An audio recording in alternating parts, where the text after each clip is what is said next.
Hi, my name is Lee Rosa, a 20-year real estate vet, and today we're going to talk about something that's near and dear to my heart, which is telephone prospecting, generating leads on the telephone. If you like what you hear, please subscribe, feel free to share, and let's dive in today. We're going to go over the 10 best practices for leveraging the telephone and generating leads in real estate. The first is be purposeful in your calling. And what does really being purposeful means? It means that you have a focused intent on your desired outcome. Is it that you're just going to want to make contacts? Is it that you're looking forward to scheduling appointments? What is your laser focus on the intention of the call? What I see as so many mistakes for real estate agents is they get what's called contactitis, which is, oh, well, I'm just going to speak to 20 people today. Versus, hey, I will do everything I can to schedule an appointment today, no matter the amount of contacts. The other part of being purposeful is listen to the objections that you're getting. If you are getting an objection and you keep getting the same objection, what is the reason we're getting it, and how can we improve the dialogues to not get those anymore?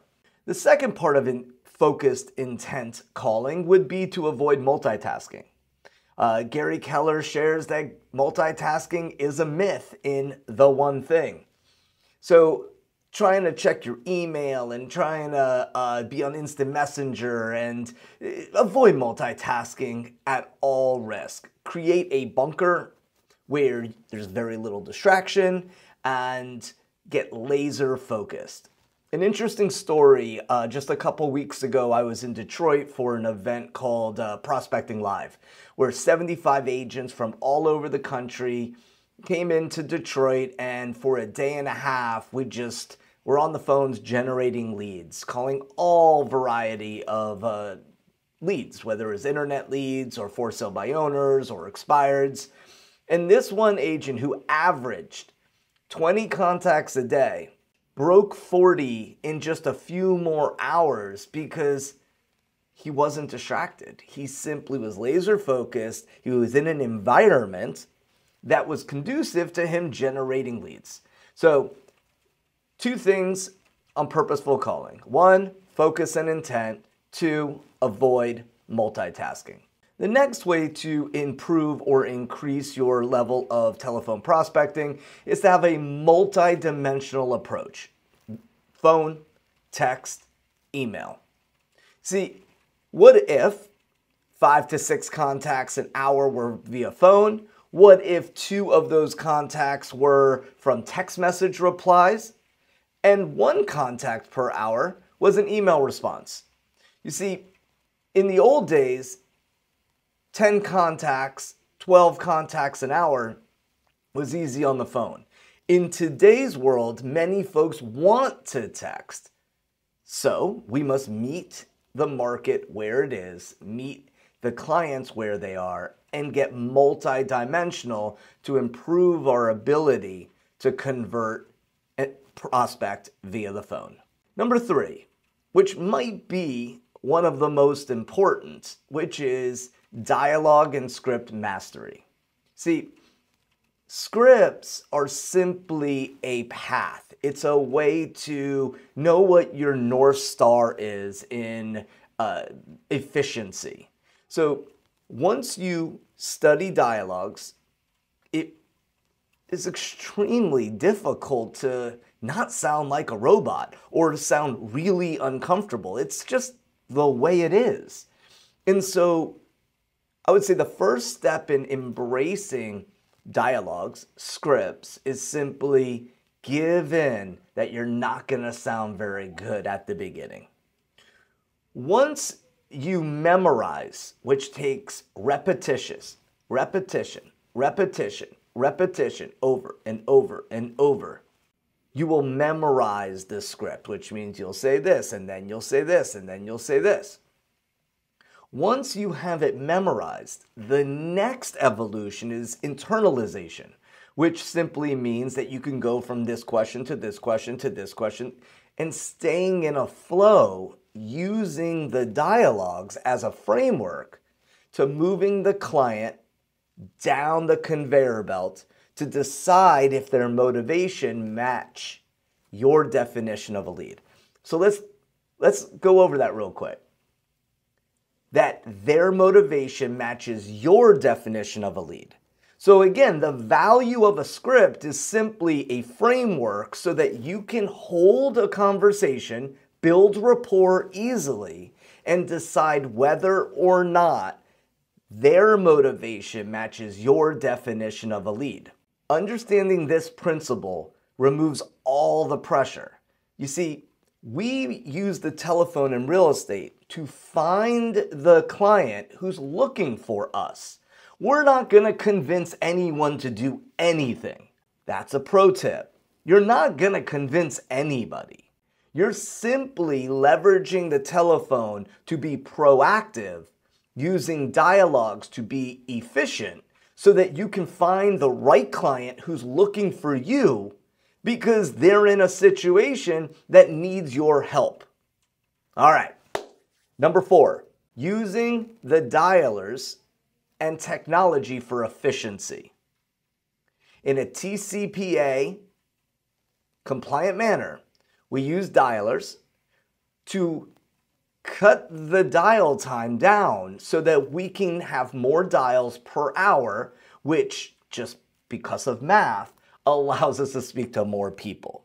So there's many companies out there and they all will help. So we have data and then we have dialers, and those both, you can go to any website and get the information, but when you invest in the technology, it just builds efficiency in the ability to speak to more people, which in turn should allow you to schedule more appointments. Number 5, track your metrics. Track your numbers. You see, what you track, you can improve. What you track and report, you can exponentially improve. So tracking your numbers removes all of the emotion of this business. I mean, how cool is it to know, hey, I know that every 20 conversations I have, I schedule an appointment. Okay, well, how fast can we schedule 5 appointments? Well, that would be 100 contacts. So if you know that every 20 conversations you set an appointment and your standard is 100 conversations a week, we should be able to generate 5 appointments a week. Tracking our numbers is a skill. And those agents that choose to track their numbers now have the ability to duplicate results. They're able to get ahead of a market shift. Watch this.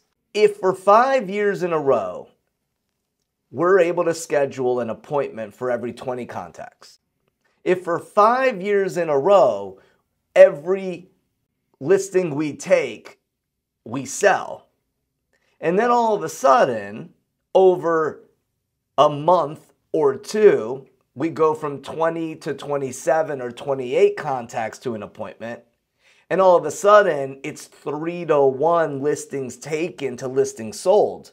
Well, now we're getting ahead of a market shift before anyone else is going, oh my goodness, the market's shifting. Tracking numbers allows us to have full reign, full control of our business. And the top real estate agents understand this, and the ones that have stood the test of time and have reduced the amount of stress in their business track their numbers. Number 6, leveraging prospecting best practices. Prioritize hot leads. You see, having a definition of a lead is number 1. My definition of a lead is someone who is ready, willing, and able, who is qualified, who is willing to work with me, and is looking to do business within 90 days. Now, that doesn't mean that everyone else isn't worthy of conversation and hanging out and meeting. It simply means that if we prioritize the hot leads, that clear definition, we're going to close more deals. So here's a pro tip.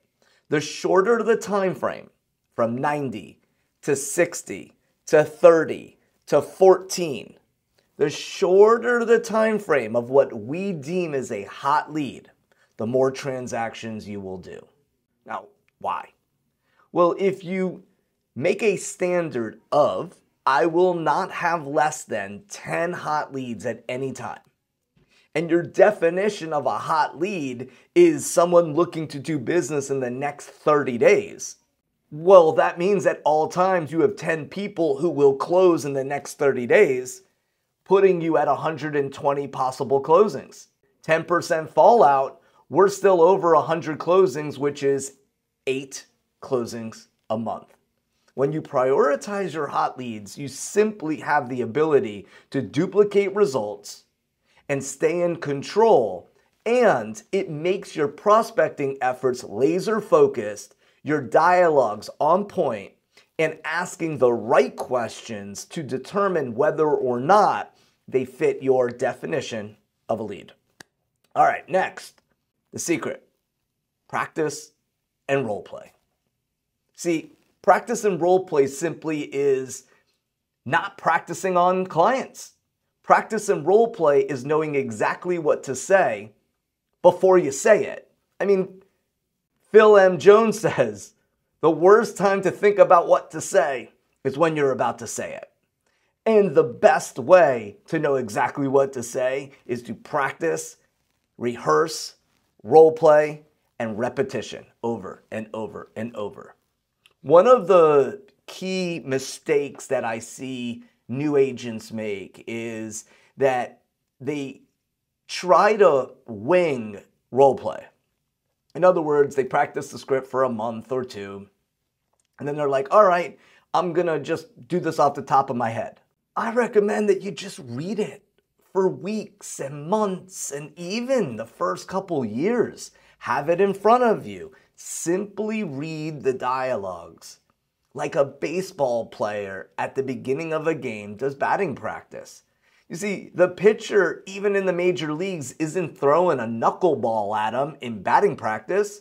No, it's just simple throws, cracking the bat to get the eye, to get the hand coordination, and get the confidence up that my shoulder feels good, that my hands, my fingers, my everything, I'm ready. Pop, to get ready for the game. Practice and role play is vital to the success of this mission of having telephone prospecting as a foundational tool of lead generation for any real estate agent. Number 8, follow-up techniques. Would you believe that 80% of all appointments will come from follow-up? See, I fought that for a long time. I called myself a home run hitter. Hey, they're going to list with me, they're going to set an appointment with me on that first call or nothing.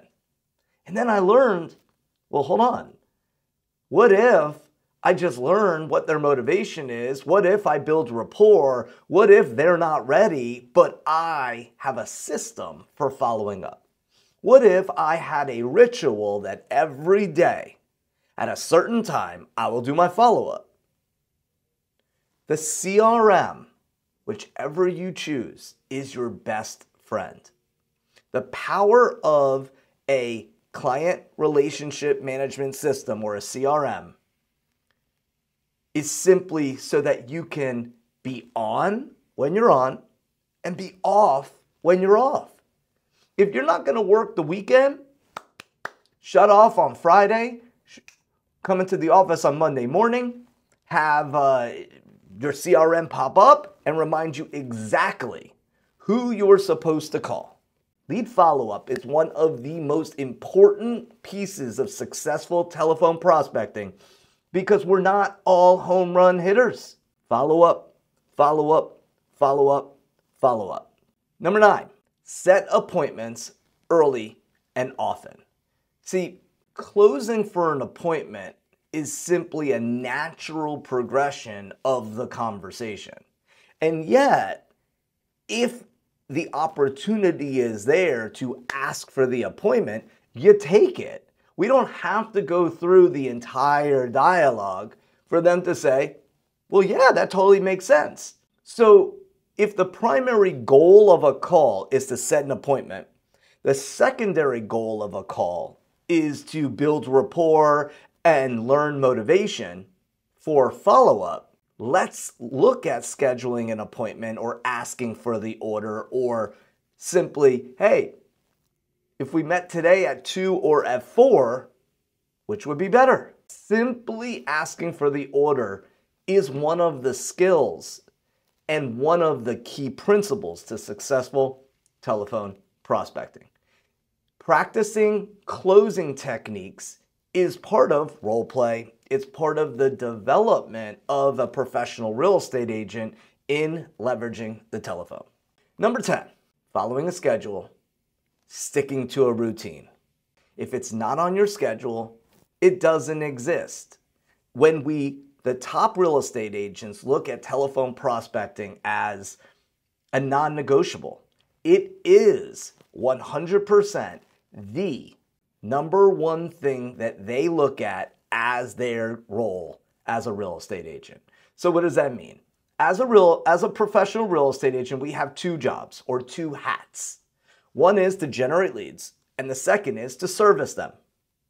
See, the agents that when they first get in the business, they get that backwards. They think their number one job is to be a real estate agent. And although that is absolutely important, if we do not focus and prioritize generating new business, we'll be the greatest agent that never was. And nobody wants that when they get into business. So, what the established long-term agents who have been through multiple shifts all know is that prioritizing generating new business can never be a priority over servicing business. Now, that doesn't mean that we are going to cut down on our customer service or how we treat our clients or anything in regard to any of that. It does mean that we do have to spend the mornings laser focused on our mindset, generating new business, following up on business, scheduling appointments, and looking at our schedule as a 100% skill. Our schedule is a skill. Time management is a skill. That together, when we piece all of that together, we win. So, hope you like these 10 ways to use telephone prospecting as a way to duplicate a real estate business, cut through a market shift. I'm genuinely curious, which of those 10 were your favorites? Comment below. Thanks for watching.